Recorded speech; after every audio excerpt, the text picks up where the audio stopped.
hii hauijui. Bwana, kama wewe ni mfanyabiashara na unatamani kuongeza kipato chako, kuongeza biashara yako iweze kuwa kubwa zaidi, kama wewe ni content creator au kama wewe ni winga, basi hii ni kwa ajili yako. Bwana, kuna siri kubwa sana ambayo wafanyabiashara wachache sana wanaijua, na siri hii huwa watamani wote muijue, kwa sababu wote tukijua tutakosa pesa. Lakini mimi hapa nipo kukuambia na kukuelekeza njia hizo.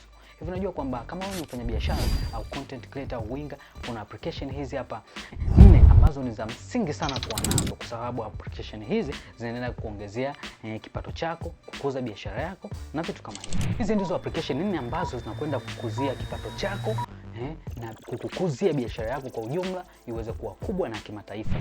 Bwana, mimi nimekuandalia application 4 hizi hapa za msingi sana. Nitaanza namba 4 mpaka namba 1, lakini namba 1 ndio ya muhimu zaidi. Application namba 4 ni Instagram, Facebook pamoja na TikTok. Hapa ndipo kwenye soko la dunia, kwa sababu watu wengi sana, mamilioni ya watu wanatumia mitandao hii. Kwa hiyo hapa ndipo ambapo utakuwa unaweza kupost bidhaa zako kwa mfumo mbalimbali, kama mfumo wa kuelimisha, mfumo wa comedy na mifumo mbalimbali. Kwa hiyo watu pia wataweza kukucheki kule, kuwasiliana na wewe kule na kuhitaji bidhaa zako. Kama mtu akihitaji atakucheki, ataona bidhaa zako, atanunua. Namba 3 ni WhatsApp Business. WhatsApp Business, kwa sababu kitu cha kwanza kabisa kwenye WhatsApp Business ni kwamba tayari utakuwa una baadhi ya watu ambao wanakufahamu tayari. Kwa hiyo watu hao watajua kwamba wewe unafanya kitu fulani. Lakini pia umuhimu au uzuri wa kutumia WhatsApp Business ni kwamba ina baadhi ya feature kama ku-reply automatic. Kuna namna unaweza kuseti WhatsApp yako ikawa inajibu automatic. Kwa mfano kama namba za malipo, mtu akiuliza message fulani ina reply automatic, na hii ni nzuri kabisa. Na application namba 2 ni Canva.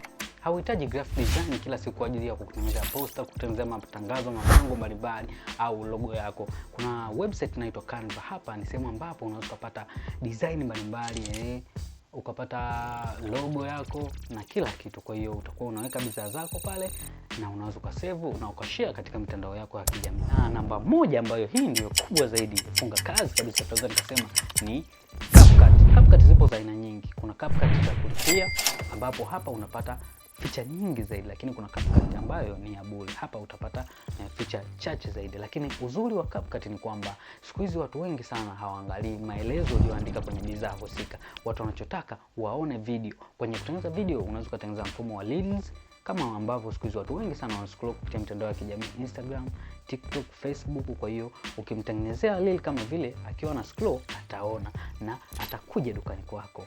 Ni hivyo tu. Kwa tips kama hizi na ujuzi na maujanja kama haya, hakikisha umefollow account yetu, utakuwa umetisha sana.